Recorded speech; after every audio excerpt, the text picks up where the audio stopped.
Today I want to talk about Trey Sanders, the log jam at wide receiver for Oklahoma, and, well, shade for Texas. And all that's coming up after the bumper. What do you mean you don't subscribe to my son's YouTube channel?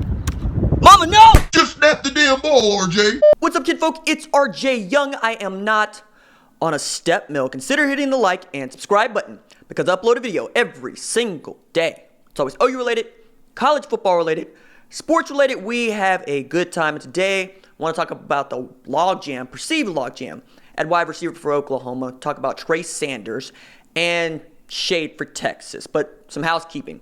The RJ Young podcast, rebranded, renamed, because that's apparently what I do, is up on iTunes or Apple or whatever it is they're calling it. I'm going to try to do more of it. I've said that before. I'm busy.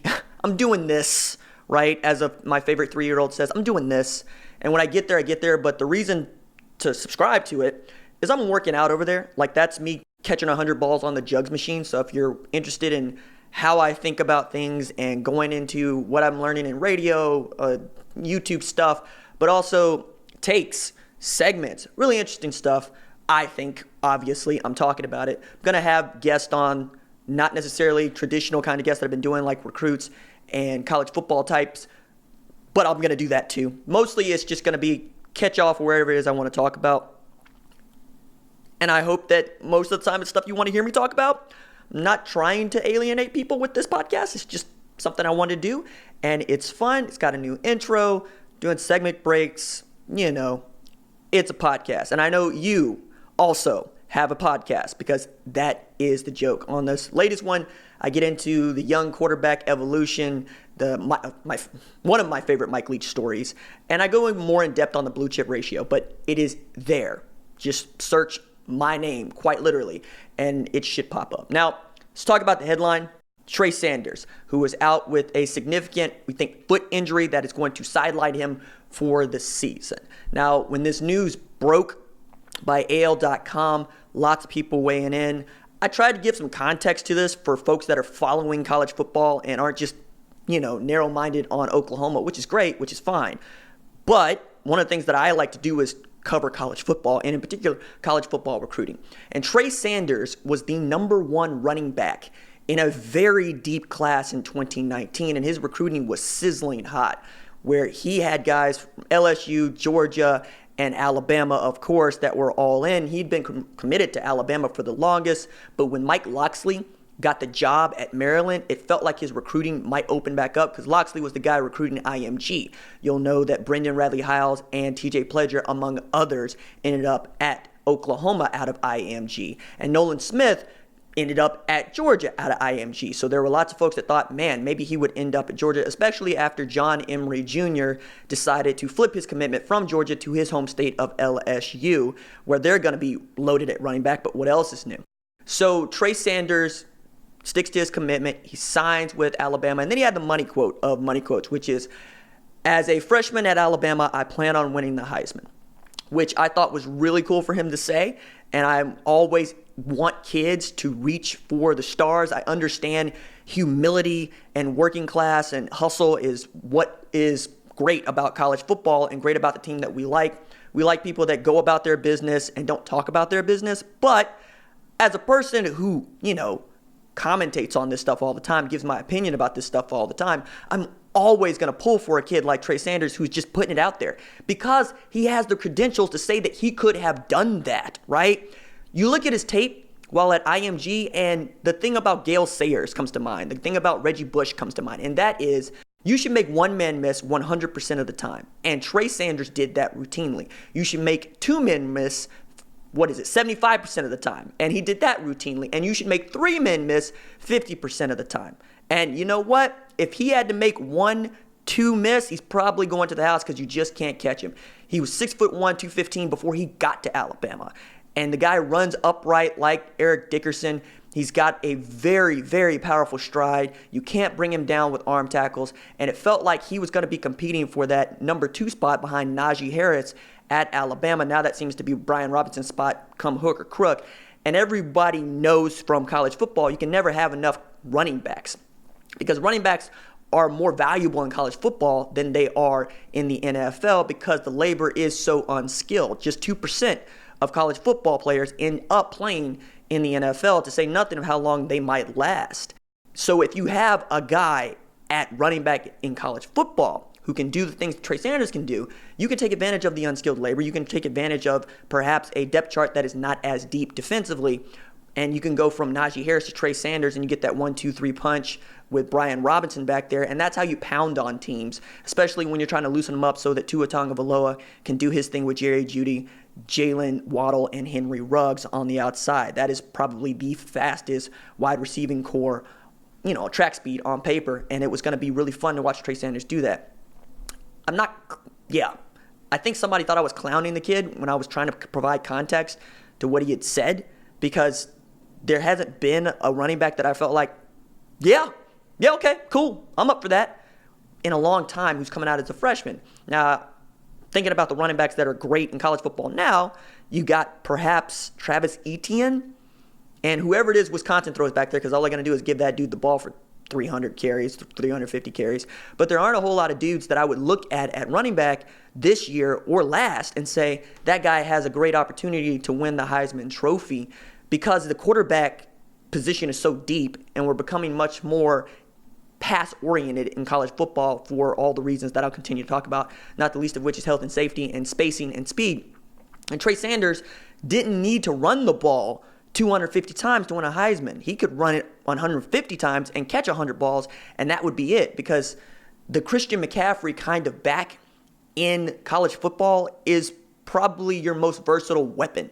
You'll be able to line that guy up in the slot. You can put him next to your quarterback in shotgun, and you can, of course, get him out in space if you want to direct snap to him.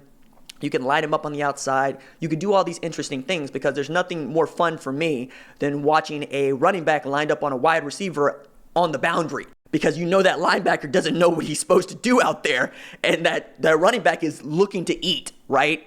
And then you got your whole halfback throwback game, and that's really, really fun. So I was interested. I wanted to see a lot of Trey Sanders this year, especially if he was good enough to work his way up the depth chart and impress Nick Saban enough to where he deserved carries as a true freshman. The last guy I felt that good about as a true freshman at Alabama might be TJ Yeldon, right? But, you can take or leave him in the NFL, but I really loved watching his game, and I liked watching him play football. I was really interested and excited to hear Trey Sanders had gone to Alabama and he was working his way up the depth chart, and then camp, man. Training camp is always going to take out somebody, and somebody you really wanted to see. For Oklahoma, Trey Norwood, knock on wood, that's the last one. For Alabama, obviously, Trey Sanders.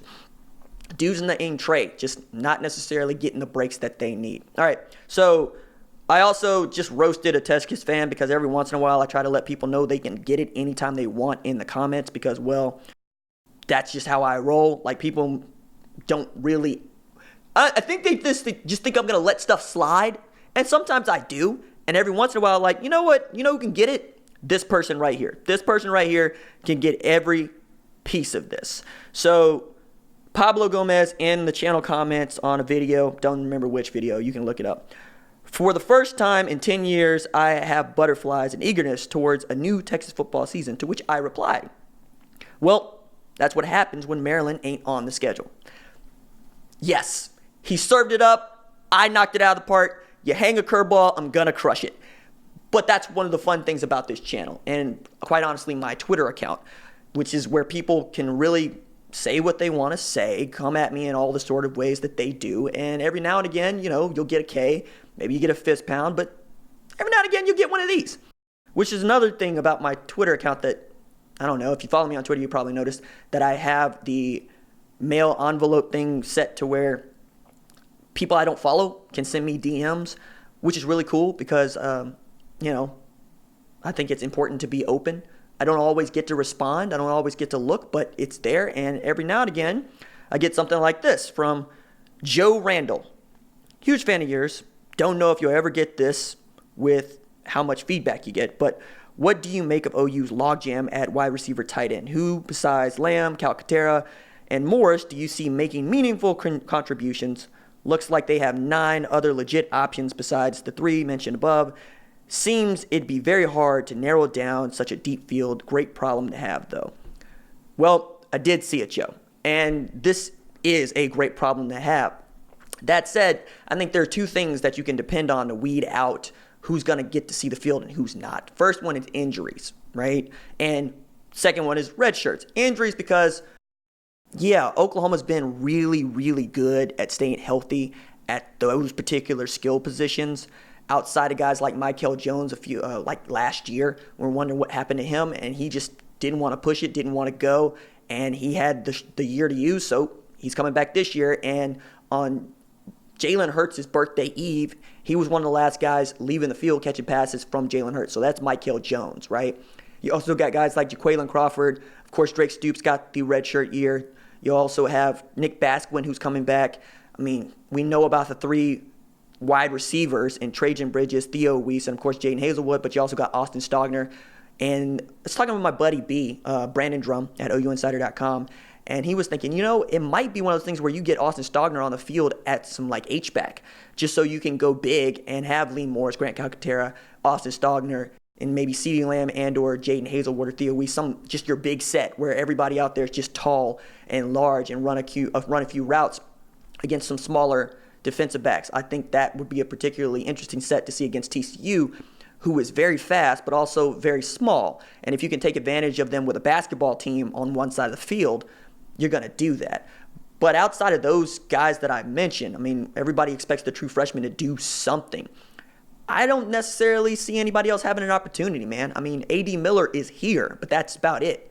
Nobody's heard word one of A.D. Miller in camp. Now, they're not, done with camp, and that's not to say that A.D. Miller won't see the field this year, but you do have so many other options, and I haven't even said Charleston Rambo's name, right? But I think that's a guy who is going to emerge as the dude catching the second most footballs on the roster in 2019. CeeDee Lamb at 1, I think Charleston Rambo at 2, because the word is that's your starter at Z until we're told otherwise, and that is the Hollywood Brown position. That's the D.D. Westbrook position. That is the short, fast guy out there who's running go routes mostly, but also can get you yards after the catch with little, I guess a dig is 12 yards. 12 yards, 15 yards, 15-yard deep in, 6-yard out, those sorts of things. He's going to be a monster on the outside. I hope that answers your question. If you do, get at me in the comments of this channel or on Twitter. If I got time, I'll get to it. If I don't, I'm sorry, but it's always going to be there. All right, that is it for me. Doses.